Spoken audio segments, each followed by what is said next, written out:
le rosaire, comme si le rosaire était facile. Non.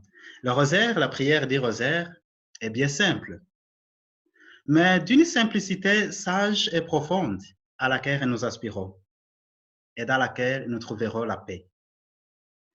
Ce n'est pas d'une simplicité de cette personne qui ne veut pas chercher. Le rosaire est simple, c'est une prière simple, mais pas facile. Et parce que chercher la paix, aspirer à la paix, l'expérience quotidienne nous montre que c'est pas donné, c'est pas quelque chose de facile. Car en effet, notre vie s'ouvre si souvent euh, du silence. Il y a le silence du ciel qui semble parfois nous être fermé, comme on le voyait la semaine passée, d'où notre prière a parfois l'air d'une lutte pour atteindre un Dieu distant et on ne sait même pas s'il nous entend. Notre vie souffle aussi de ce silence qui semble nous séparer les uns des autres. Actuellement, on le sent avec le confinement. Il y a aussi ce silence. Et bien ce soir, nous allons voir ensemble comment le rosaire et cette simple prière, mais qui nous révèle comment ce silence est brisé ou serait ou pourrait être brisé. Et comme d'habitude, je vais essayer de le faire en 3 temps. J'aime beaucoup le nombre 3, donc je ne manquerai pas à faire ça en 3 temps. Les 3 temps que je vais utiliser, je vais d'abord poser la question de c'est quoi, au fond, c'est quoi le rosaire? Et pourquoi le rosaire? Si l'on doit prier, pourquoi ce rosaire? Et c'est quoi le rosaire? Le rosaire, une définition un peu simple, c'est une prière ou une dévotion, je dirais, mariale. Et une dévotion que souvent les gens disent que c'est une dévotion plus fervente qu'éclairée. Et des fois, c'est vrai, parce qu'il n'y a pas de fumée sans feu. Des fois, je trouve que c'est vrai que ce rosaire-là, ça devient une dévotion fervente, mais pas trop éclairée. Parce que là-dessus, je pense qu'il faut se poser des questions. Et des questions, se poser ces questions-là de façon sérieuse, comme il n'y a pas de fumée sans feu. Est-ce que le rosaire, parmi ces questions-là que j'essaie de me poser, de vous poser, est-ce que le rosaire ne risque-t-il pas parfois de devenir un alibi ou un refuge ou une démobilisation? Est-ce que nous ne risque-t-il pas de nous entraîner dans une spiritualité désincarnée, loin de ce qui fait la vie réelle, loin de nos espoirs, de nos craintes, des luttes des hommes et des femmes d'aujourd'hui? En priant le rosaire, est-ce que sommes-nous vraiment à l'écoute des aspirations des hommes et des femmes d'aujourd'hui? Ou bien pour un peu faire la connexion avec la semaine passée, comment cette simple prière du rosaire nous amène-t-elle à faire la volonté de Dieu? Comment cette prière nous amène à dire, comme Jésus, non pas ma volonté, mais que ta volonté soit faite. Eh bien, en réponse à ces questions que je trouve légitimes, je dirais simplement que la vraie dévotion procède de la vraie foi. Il faut d'abord avoir une vraie foi pour avoir une vraie dévotion. Et si à la base de cette vraie foi, le rosaire est apte à constituer une école de foi. Si nous avons la foi, quand nous allons réciter notre rosaire, eh bien ce rosaire-là peut être une école de foi. C'est un peu redondant, mais c'est ça, je vais expliquer beaucoup plus après. En effet, le rosaire, à travers la méditation des mystères dans la vie de Jésus et de Marie, ce rosaire-là nous plonge ses racines au cœur même du mystère de Dieu. En plus, grâce à la simplicité de sa méthode, il parle directement au cœur des gens qui sont simples et sans complications. Oui, si on essaie de lire l'histoire, on voit que les expériences ont montré que les populations chrétiennes, privées de ces cours de sacrements ordinaires, isolées de leur cadre comme nous le sommes actuellement, ces personnes-là ont tenu dans leur foi grâce au rosaire. Et peut-être nous aussi, nous allons tenir dans notre foi pendant ce confinement grâce au rosaire. Qui sait, ça peut arriver. Le rosaire peut être un lieu du cœur à cœur avec le Seigneur. C'est une prière très simple, mais pas d'une fausse simplicité dont nous devons nous défaire, comme je le disais au départ. Ce n'est pas cette simplicité de ceux ou celles qui ont toujours trop facilement réponse à tout, qui savent tout d'avance. Non, le rosaire, c'est une prière simple, mais pas de cette simplicité-là. Parce que ces gens-là, ils sont soit paresseux, soit incapables de penser. Ce n'est pas donc de cette simplicité-là que nous apprenons du rosaire. Mais non.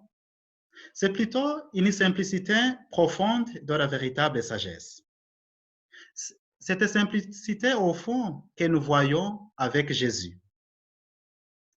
Parce qu'en relisant les Écritures, on voit Jésus, on voit ce regard, on voit que ce regard sur les événements communs de ce monde ne se pose pas de façon pédante sur les choses comme si elles étaient déjà fort connues. Bien que Jésus est véritablement Dieu, quand il pose ce regard sur les événements de la vie de son temps, il ne pose pas ses regards comme s'il avait des réponses, comme si c'était déjà connu en avance.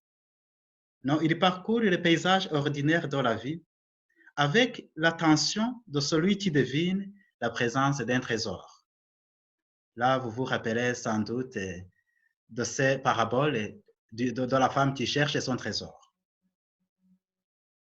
Le présage encourage l'effort de creuser quand on regarde la vie de Jésus, mais sans éviter la fatigue de la tentative et sans garantir non plus le succès. Ainsi, le rosaire, loin d'être cette simplicité aveuglante, elle est peut-être une invitation à découvrir la simplicité profonde de la véritable sagesse. On disait dans Lagrange, un tas dominicain, il faut que je parle un peu de dominicain. Lagrange, c'est un des grands fondateurs de l'école biblique de Jérusalem. On disait de lui qu'il faisait 3 choses chaque jour. La première chose, c'est qu'il étudiait la Bible. La deuxième chose, il lisait les journaux. Et la troisième chose, il priait le rosaire. Ce grand intellectuel, qui était éclairé, qui connaissait les Écritures, a trouvé que oui, cette prière qui est simple, ça vaut la peine de la prier. Mais outre cette simplicité dans laquelle nous invite la prière du rosaire, curieusement, cette simple prière apporte un étonnant éclaircissement à notre énigme du silence apparent de Dieu. Cette énigme-là qu'on n'a pas pu encore, auquel on n'a pas pu répondre la semaine passée, pourquoi Dieu serait silencieux à nos prières, eh bien, si on regarde bien le rosaire, ça nous apporte un éclaircissement. Et c'est ça mon deuxième point. Ce silence qui est brisé. Je vais voir comment le rosaire, la prière du rosaire, ou du moins la prière, le Je vous salue Marie, qu'on fait pendant le rosaire, comment ça brise le silence. Bien souvent, nous concevons la prière comme l'effort qui est fait pour parler à Dieu, avec bien sûr des doutes et des malaises, quand notre demande n'est pas exaucée. Spontanément, quand j'entre dans la prière, je suis porté à dire que je vais briser mon silence et parler à Dieu. Parce que je vais lui dire, ben, j'ai mes demandes, j'ai mes joies que je vais te présenter et j'ai mes peines que je vais te présenter. Donc, je suis porté à dire que c'est moi qui brise ce silence-là. N'est-ce pas? J'espère que ça ne m'arrive pas seulement à moi seul, à vous aussi, ça doit être le cas. Eh bien, la prière du rosaire nous montre que les choses ne se passent pas comme ça. On se trompe si l'on pense que c'est nous les premiers qui vont briser ce silence-là. Ce n'est pas nous qui brisons le silence. Parce que quand nous parlons, c'est ta réponse à des paroles reçues. Nous pénétrons dans une conversation qui a déjà commencé sans nous. Le rosaire nous montre cela. Que quand on parle à Dieu, c'est parce qu'on répond. C'est une réponse, c'est ta réponse à sa parole. Oui, on entre dans une conversation que lui-même a déjà commencé. On peut bien le voir avec la structure de Je vous salue Marie. Eh bien, si vous regardez le Je vous salue Marie, qu'elle récite quand on fait notre rosaire, ça commence par les mots de l'ange Gabriel. Je vous salue Marie, pleine de grâce, le Seigneur est avec vous. Quand l'ange vient dire le Seigneur est avec vous, ou bien quand il vient, on le sait, l'ange n'a pas une parole propre à lui ou à elle. L'ange n'a pas de sexe, heureusement, donc il n'y a pas de genre. L'ange n'a pas une parole. C'est la parole de Dieu. L'ange proclame la parole de Dieu. Et justement, c'est cette parole qui rompt le silence entre Dieu et nous.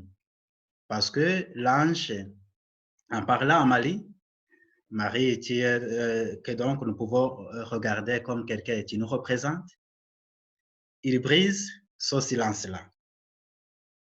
Et on se rend alors compte que le commencement de toute chose est cette parole que nous entendons.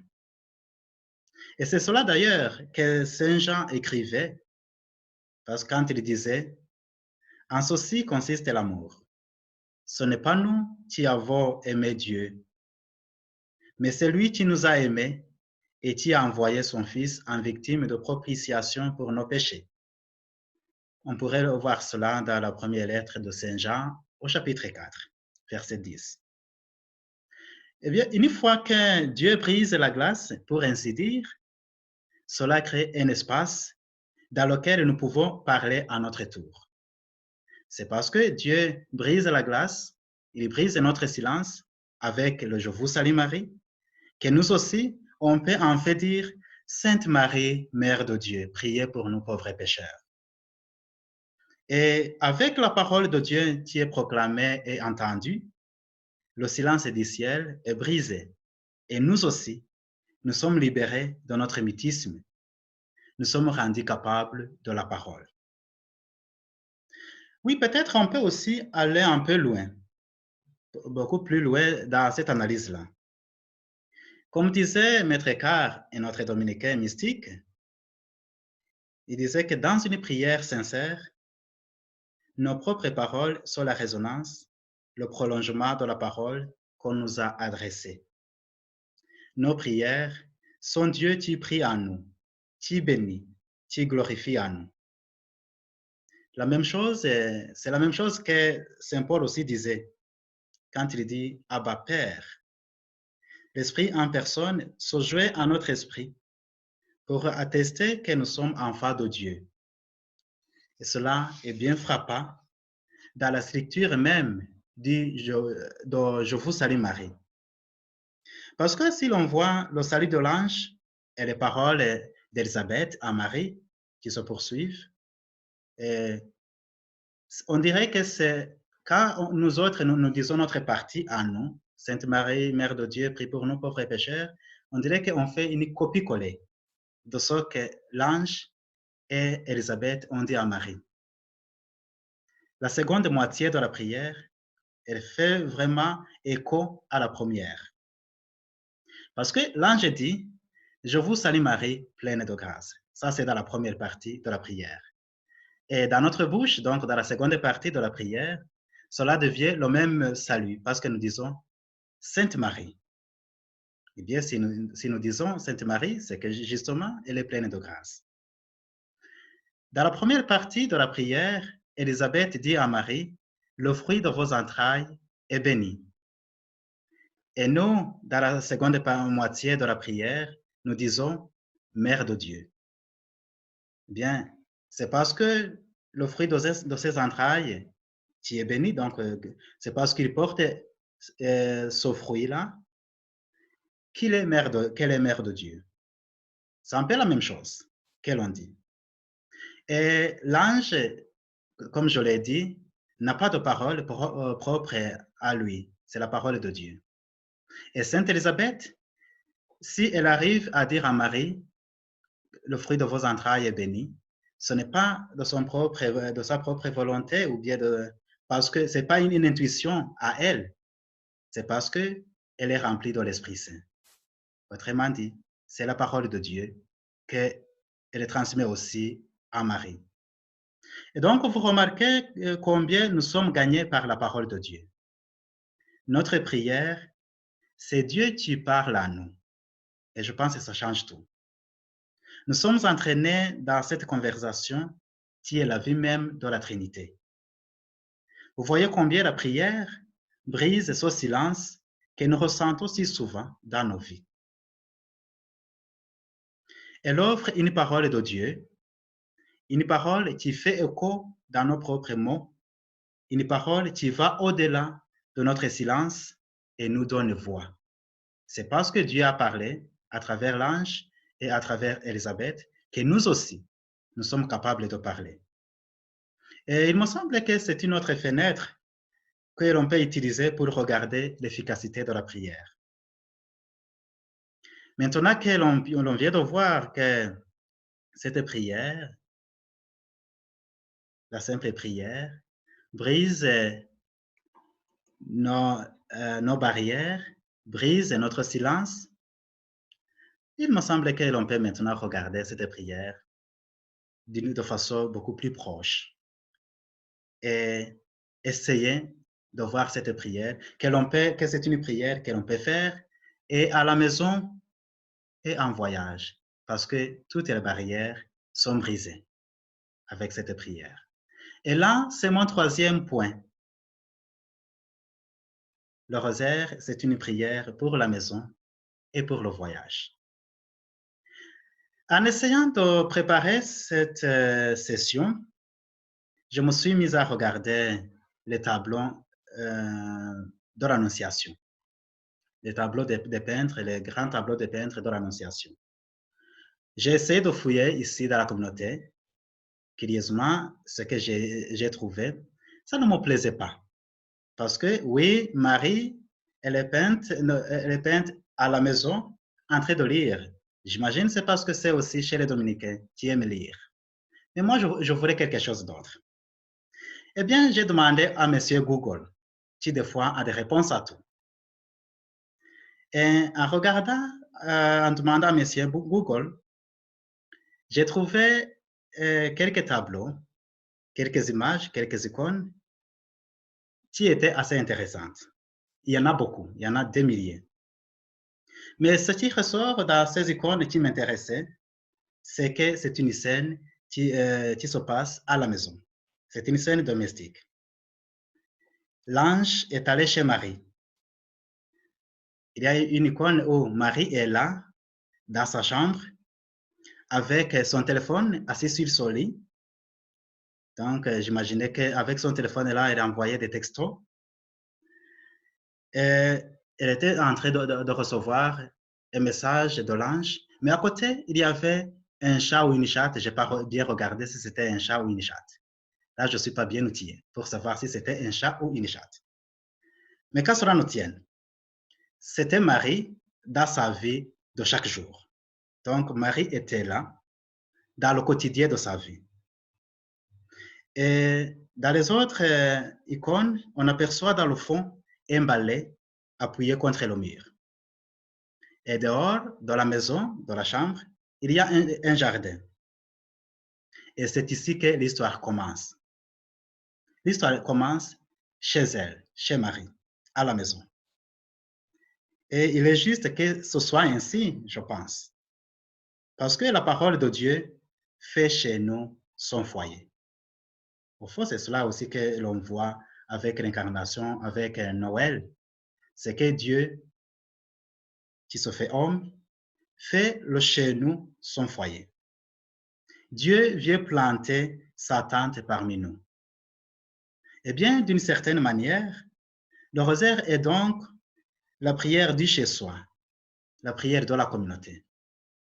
Parce que Dieu vient chez nous. L'ange, quand il est venu chercher Marie, ce n'était pas à l'église, curieusement. Bon, il y en a des icônes où c'est peint que c'était à l'église, mais je suis persuadé que Marie n'était pas en train de prier ce jour-là. Elle était à la maison, probablement en train de faire du ménage. Et c'est là où l'ange est venu la rejoindre. Et traditionnellement, on le disait, chaque jour dans les familles et dans les communautés, la majorité parmi vous, je pense, vous avez dit le rosaire dans vos familles. Aujourd'hui, je ne sais pas si ça continue, mais j'espère. Dans la communauté, ben, on dit, OK, on va le dire individuellement. C'est peut-être mieux. Je vais vous dire la raison pourquoi justement je le dis individuellement. J'ai souvenance des rosaires dans ma famille. Les dimanches, on le disait, mais on allait à l'église aussi les dimanches avant la messe parce qu'on avait le rosaire. Mais comme de chez moi à ma paroisse, il faut faire au moins 1h30 de marche. Au moins. Quand il peut bien marcher, il faut faire 1h30 de marche.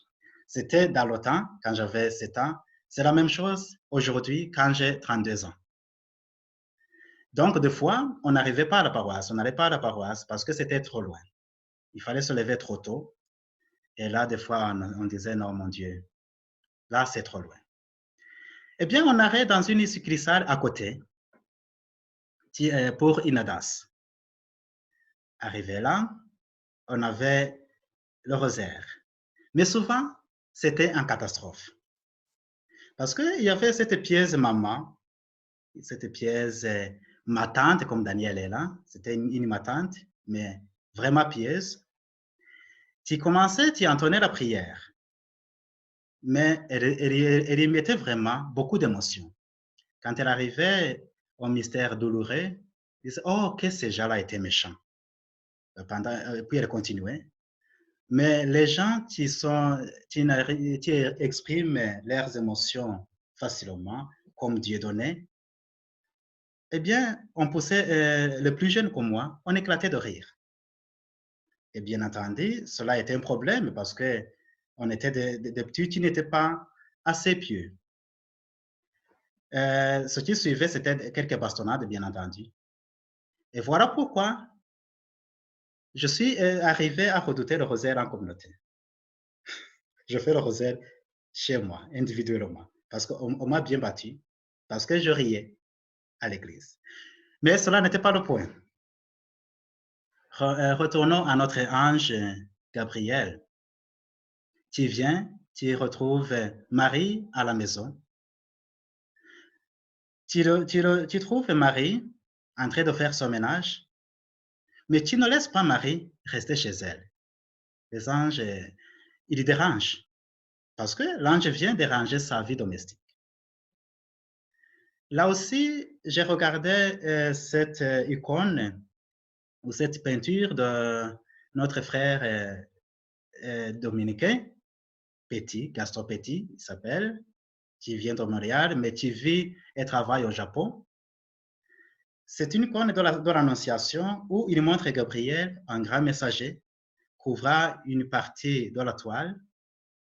Il montre Marie comme cette jeune fille japonaise, gracieuse et réservée, dont la vie est bouleversée par le message de l'ange. Et dans cette icône-là, oui, on le voit bien. Quand l'ange vient rencontrer Marie, là où elle était à la maison, les choses ne se passent plus comme c'était. Tout change. Marie est maintenant prête à aller entreprendre un voyage. Elle est poussée dans un voyage tu la conduiras chez Élisabeth pour la visitation. Parce que quand Marie reçoit le message, eh bien, reçoit le message d'aller voir sa tante Élisabeth, qui était enceinte. Ce message-là, Marie ne peut plus rester à la maison. Elle doit partir. Elle va chez sa tante Élisabeth. Et c'est le même, cette annonce de l'ange a conduit Marie dans un voyage à Bethléem pour donner naissance à l'enfant Dieu dans une situation plutôt précaire, dans une crèche. Le voyage continue. Comme si cela ne suffisait pas, le même message a poussé Marie dans un voyage vers l'Égypte parce qu'elle doit fuir avec l'enfant. Hérode veut tuer l'enfant. Donc Marie s'en va en Égypte. Marie revient de l'Égypte. Elle arrive encore à Jérusalem. Mais là, l'enfant devient un adolescent, un peu impossible. Il s'en va à Jérusalem et son petit Jésus, il reste là. Marie doit encore entreprendre un autre voyage pour retourner à Jérusalem, chercher son fils qui est adolescent. J'allais dire stubborn, mais je ne le dis pas. Eh bien, ce voyage que Marie entreprend par le message de l'ange, c'est un voyage qui l'amène même jusqu'à briser son cœur au pied de la croix. Ce voyage, heureusement, ça ne s'arrête pas sur la croix, ça ne s'arrête pas au pied de la croix. Ce voyage l'amène finalement jusqu'au ciel et à la gloire.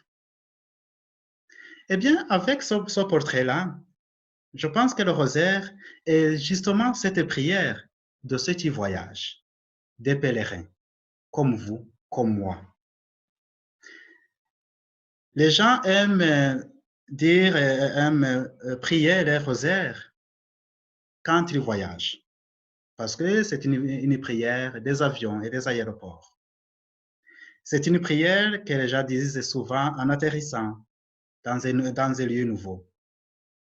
Quand les gens ne savent pas où ils vont, un peu comme Marie, qui allait en Égypte sans savoir où se trouvait l'Égypte.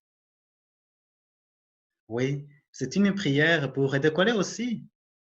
On peut rendre grâce à Dieu pour tout ce qu'on a vécu. Comme Marie, c'est une prière qu'il a fait aussi, monter du pied de la croix à la gloire. Oui, le rosaire, je trouve que c'était cette prière-là de voyage. Et ce voyage pour sortir un peu de spiritualité, de dévotion, ce voyage, je pense, si encore on relit le Je vous salue Marie de façon, en s'approchant du Je vous salue Marie, on voit qu'on peut le voir de deux manières. D'une part, c'est un voyage bien visible dans les mots mêmes du Je vous salue Marie.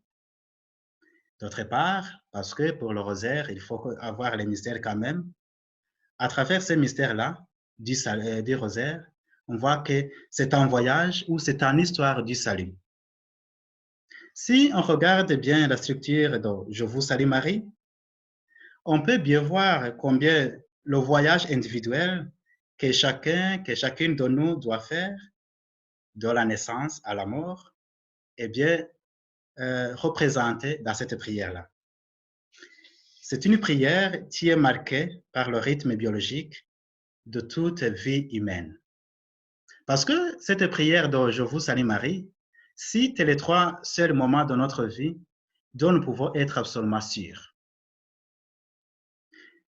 Quels sont ces trois moments que l'on peut être absolument sûr?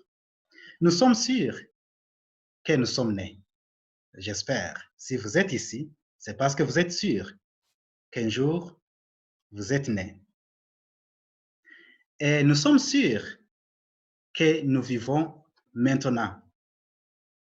Même Descartes, qui doutait de tout, il ajoutait « Je doute, donc j'existe ». On peut douter de tout, mais pas de son existence. Sinon, il y a un problème quelque part. Donc, on est sûr qu'on existe maintenant. Mais aussi, on est sûr, si vous n'en êtes pas sûr, je vous assure nous mourrons un jour.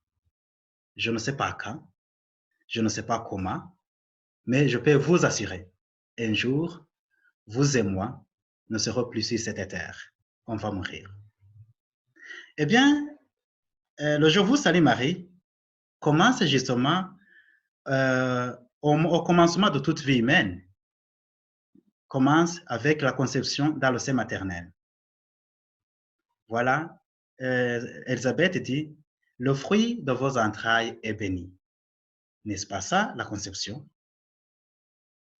Mais aussi, ça ne s'arrête pas là. Le Je vous salue Marie nous situe maintenant, parce que nous disons, Sainte Marie, Mère de Dieu, prie pour nous maintenant. Donc, je vous salue Marie nous situe à ce moment-là où nous demandons à Marie ses prières. Mais le Je vous salue Marie aussi envisage la mort, notre mort. Et nous disons toujours maintenant et à l'heure de notre mort. Donc, c'est une prière incroyablement physique. Elle est marquée par l'inévitable drame corporel de tout corps humain. Tu es né, tu vis et tu dois mourir un jour. Le Je vous salue Marie est donc cette prière du voyage de chacun, de chacune de nous. Ce voyage que nous avons à parcourir, de la naissance à la mort, en passant par le moment présent. Mais en fin de compte, notre vie n'a de sens en elle-même, comme histoire privée et individuelle. Encore très étonnant, la pandémie actuelle nous montre que notre vie n'a pas de sens, ou notre vie ne peut pas exister seule comme un îlot. On a beau suivre tous les conseils médicaux du confinement et de tout, mais si mon prochain ne fait pas la même chose, eh bien, ma vie restera toujours en danger. Donc, ma vie à elle seule ne suffit pas. Il faut qu'il y ait aussi l'effort de l'autre. Mon histoire à elle seule n'a pas de sens. Mon histoire s'inscrit dans une grande histoire. Notre vie n'a de sens que prise dans une histoire justement plus vaste, qui s'étend du tout début jusqu'à la fin inconnue. Une histoire qui s'étend de la création au royaume. Et cette plus longue étendue est donnée par les mystères du rosaire, qui raconte justement l'histoire de la rédemption. Dans le ministère du rosaire, on voit la vie de Jésus. Ce qui nous montre justement cette histoire de la rédemption, l'histoire dans laquelle notre petite histoire s'inscrit. Et là maintenant, il faut que je conclue quand même, parce que trop parler, ça ne serait pas bon. Mais s'il faut conclure, qu'est-ce que je dirais?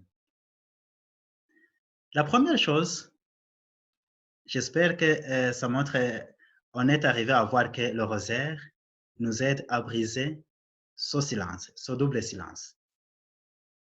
Dieu d'abord brise le silence entre lui et nous, il parle, et en parlant, il nous donne la parole. On peut aussi parler. Mais aussi, ça brise ce silence-là, parce que en m'amenant à contempler ma vie, à faire le voyage de ma vie, le rosaire avec les mystères, avec ces mystères, ça me montre que ma vie à elle seule ne peut pas tenir. J'ai besoin aussi de la vie de l'autre et la vie des autres. On pourrait donc dire que chaque Ave Maria représente, oui, une vie individuelle, avec son histoire entière de la vie, de la naissance à la mort. Mais tous ces Ave Maria sont embrassés dans une histoire plus longue, celle de la rédemption. Nous avons besoin de ces deux dimensions-là, une histoire à deux niveaux. Il me faut donner une forme et un sens à ma vie, à l'histoire de ma chair et de mon sang, avec mes échecs et mes victoires. S'il n'y a pas de place pour mon histoire unique, je serai tout simplement perdu dans l'histoire de l'humanité. Donc, il faut que je trouve une place pour mon histoire unique. car le Christ m'a dit, aujourd'hui, tu seras avec moi au paradis. Le Christ ne parlait pas dans une foule, il parle à nous individuellement.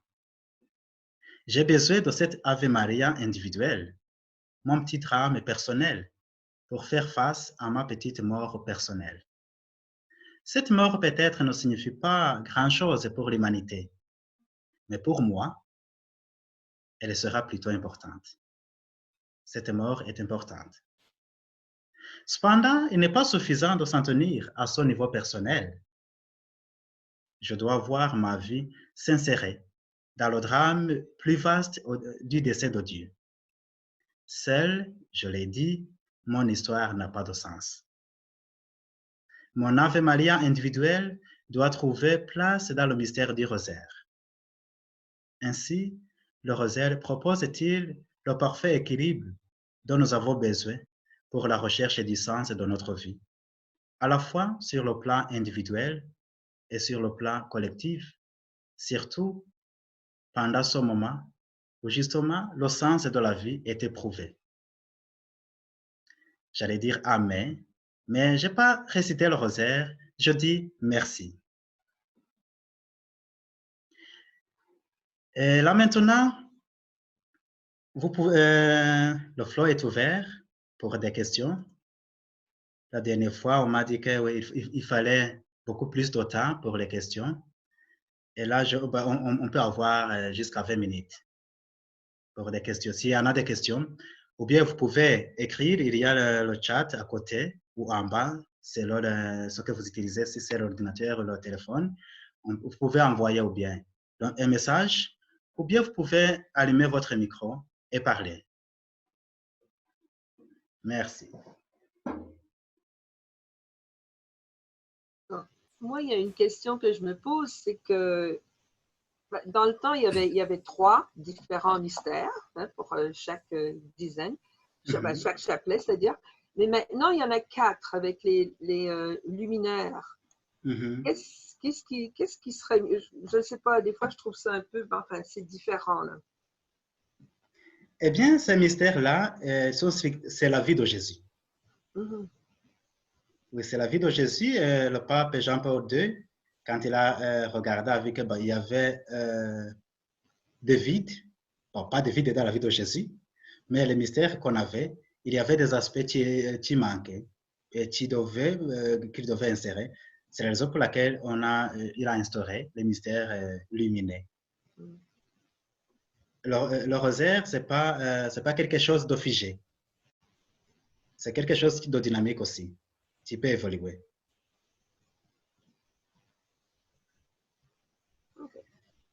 Et voilà, je vois une question. Je ne sais pas si Viviane, je vous ai répondu. Oui, ça va, merci. Merci. Je vois une question. Quel conseil avez-vous pour combattre la distraction constante lorsqu'on récite le rosaire? Ah, une bonne question. D'abord, étant une personne distraite, je suis distrait de nature, est-ce que j'aurais des conseils à donner? J'en ai un conseil que je vais donner. Je dis souvent en blaguant, mais je le crois, que la prière, ou quand je prie, ou ma relation avec Dieu, ce n'est pas un entraînement militaire. Il faut, coûte que coûte, être trop sérieux. Si Dieu est un ami, je lui parle de tout et de rien. Eh bien, cette distraction-là, quand ça arrive, faites comme si vous faites un voyage avec un ami. Et quand vous faites un voyage avec un ami, vous regardez, il y a des oiseaux à côté et des papillons qui passent. Alors que vous êtes sur la route, vous êtes obligé de regarder et ces papillons et ces oiseaux. Autrement dit, vous êtes distrait. Mais cet ami-là ne va pas dire, mais vous êtes distrait, il faut regarder la route. Mais non, ça fait aussi partie du voyage. Eh bien, faites de vos distractions-là une prière aussi. Je pense que c'est le conseil que je peux donner.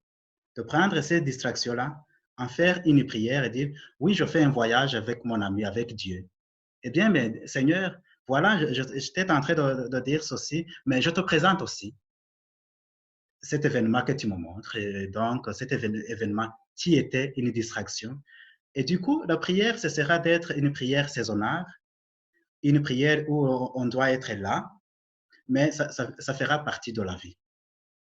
Parce que parler à un ami, il faut que ce soit quelque chose de vie. Pas quelque chose où je vais y aller quand il y a un événement. Non, il faut que ce soit continuel. Donc, je dirais que de vos distractions-là, faites-le des objets de prière. C'est ce que je répondrai à cette question de Stéphane. Et Gillian me demande, lorsqu'on parle du rosaire, est-ce qu'on parle de 5 chapelets au complet ou d'un chapelet? Le tout des rosaires, ce sont les 5 au complet. Mais encore, ce qui intéresse Dieu, ce n'est pas de compter combien de chapelets vous avez fait au fait. Ce n'est pas ça qui intéresse le plus. Encore, ben, Daniel est là. J'espère que Daniel ne va pas me bannir de la paroisse. Mais je dis que Dieu n'est pas un commerçant. Il est mauvais. C'est un mauvais mathématicien. Il ne sait pas compter. N'allez pas à Dieu pour penser qu'il va compter combien de chapelets j'ai fait, combien de rosaires j'ai fait. Non. Quand vous faites cette prière-là, ça peut être seulement un Je vous salue Marie et parler de vous et être un dialogue franc avec votre Seigneur que quelqu'un qui a récité 5 chapelets. Voilà. Gilliane, je ne sais pas si j'ai répondu aussi. Et oui. Merci. Ah, c'est beau, merci. J'ai une petite réflexion à faire. Oui. Je partage donc vous allez me faire vos commentaires, est-ce que c'est ça, c'est pas ça. Il y en a beaucoup, mais je vais retenir juste deux. Il y a quelqu'un qui m'a dit que faire le rosaire, ça c'était quand j'étais petit, c'est offrir un bouquet de roses à votre maman qui est Marie. La deuxième aussi, c'est que là, on est chanceux parce qu'il me semble que c'est le pape Jean-Paul II qui a fait un split, parce que dans le temps, on devait réciter les trois à la fois, hein, les joyeux, douloureux et puis glorieux. Et avec tous les inconvénients que ça introduit, la fameuse distraction de tout à l'heure, j'étais rendu à 6 ou 7 là. Non, c'était 6, c'était 7. Et puis maintenant, on est rendu à faire un mystère chaque jour, c'est ça? C'est ce qui est beaucoup moins contraignant. Mais sauf qu'il y a toujours la guerre d'école. En tant que non, c'est pas tellement le rosaire quand on split comme ça qu'il fallait faire tout en même temps, etc. etc. Voilà. Bon, merci Christian.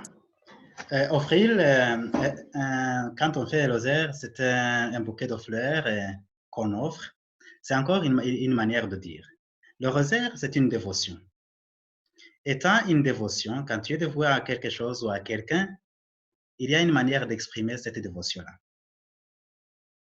Donc, on peut trouver 1000 façons de l'exprimer. On peut dire, oui, quand je fais mon rosaire, ça sera un bouquet de fleurs que j'offre à la Vierge Marie. Et c'est beau si cela t'aide à prier. Donc, étant une dévotion, il y a 1000 façons d'exprimer nos dévotions. À la deuxième question, ou plutôt le deuxième commentaire, je dirais que ce qui compte, ce n'est pas la forme. Dans la prière, ce qui compte, ce n'est pas la forme. Ce n'est pas de savoir quelle forme j'ai utilisée. Comme je le disais, j'ai vu quelqu'un qui a envoyé un message me disant « Maintenant, tu vas empêcher les gens de réciter le rosaire. » Non, je ne fais pas ça. Mais ce qui compte, je pense que c'est le cœur qu'on y met. Ce n'est pas combien de rosaires, ce n'est pas comment j'ai fait ces rosaires-là, mais c'est le cœur que j'y mets. Il y a des gens qui pensent que, ou qui savent que dire « je t'aime » seulement, ça suffit pour exprimer l'amour à une personne. Mais il y en a d'autres qui vont penser, dire « je t'aime chérie, ma chérie, je ne sais pas, ben, les mots romantiques, ça passe. Ce n'est pas mon domaine à moi, donc vous comprendrez. Mais il y en a qui faut penser que oui, ajouter d'autres mots, c'est ce qui est mieux pour eux. Eh bien, la personne qui a utilisé beaucoup de mots n'a pas tort. La personne qui a utilisé peu de mots n'a pas tort. La personne qui aurait tort, c'est la personne qui va dire cela sans y croire, par exemple. Ce qui compte, ce n'est pas tellement la forme, mais c'est le contenu ou le cœur que j'y mets, c'est l'intention que je mets dans ma prière. Et voilà, je trouve une autre question ici. Quand on récite le rosaire, faut-il penser au mystère et aux paroles comprises? Ah, une bonne question. Si j'essaie de répondre à la réponse qui vient tout spontanément, la prière, ce n'est pas une réflexion sur Dieu. La prière, c'est un dialogue spontané avec son Dieu. C'est un dialogue d'amour.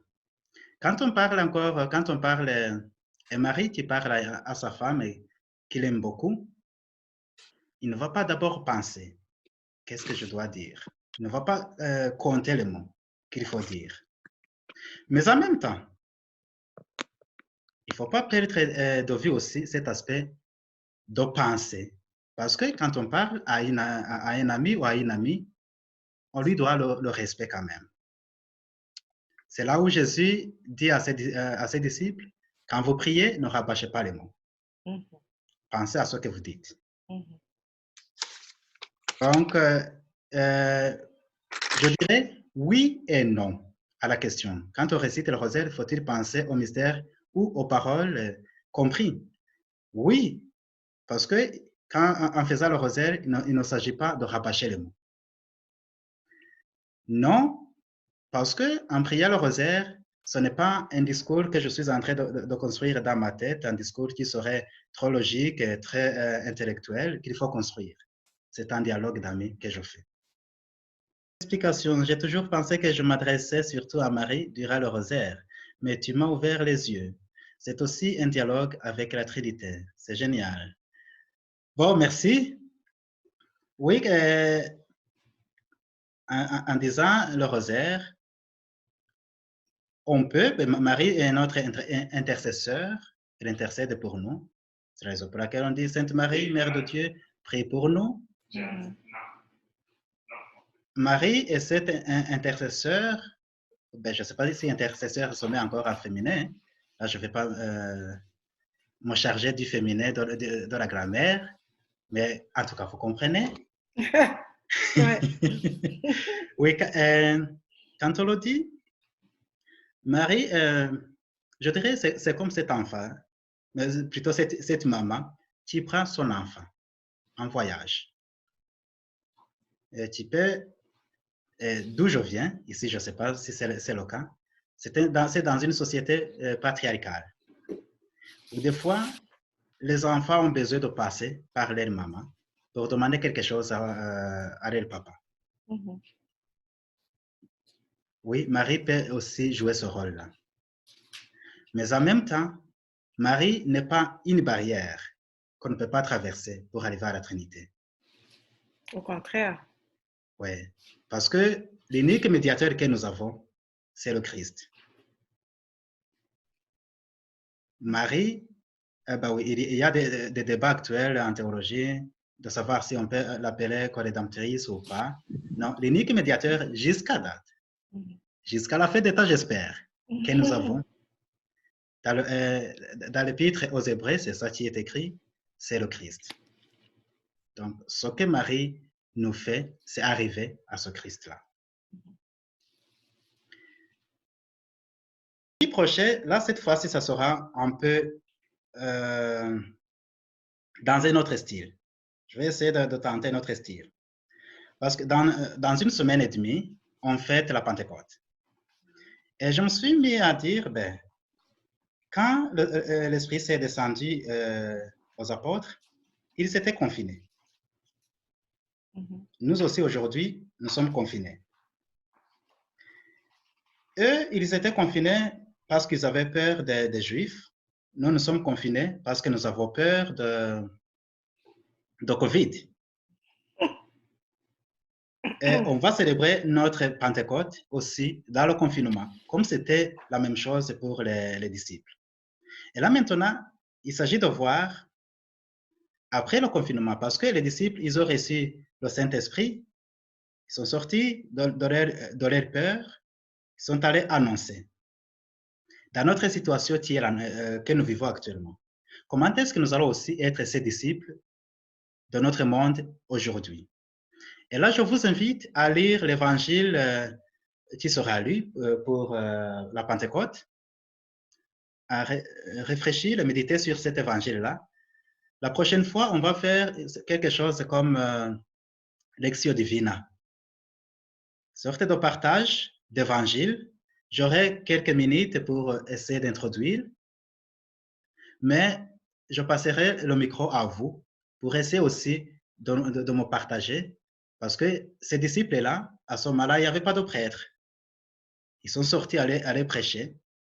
Et là, donc, je me dis, on va tous et toutes, j'espère, on va être docile à l'esprit, on va le recevoir, mais comment est-ce qu'on va transmettre le message qu'il nous donne?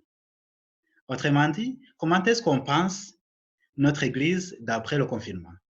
Comment est-ce qu'on pense notre évangélisation après le confinement?